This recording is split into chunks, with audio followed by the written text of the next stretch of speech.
Tired of your surveys only reaching people within your company walls? Let's unlock the power of Microsoft Forms and make your data collection truly external, without compromising on security, in just a few simple steps.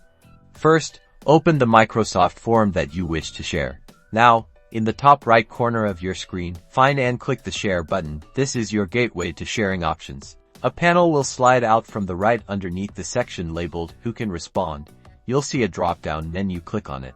From the options presented, select anyone with the link can respond. This crucial step opens your form to individuals outside of your organization.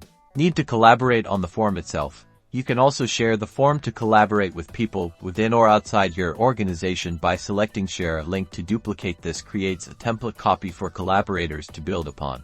Before sending the link, click the ellipsis button and select Settings. Review the settings for data collection. Consider toggling record name off to maintain anonymity, or leave it on for tracking. Remember to select one response per person to restrict multiple submissions from the same users. Finally, copy the generated link, paste it into an email, social media post, or any other communication channel, and share it with your target audience, expanding your reach beyond your organizational boundaries.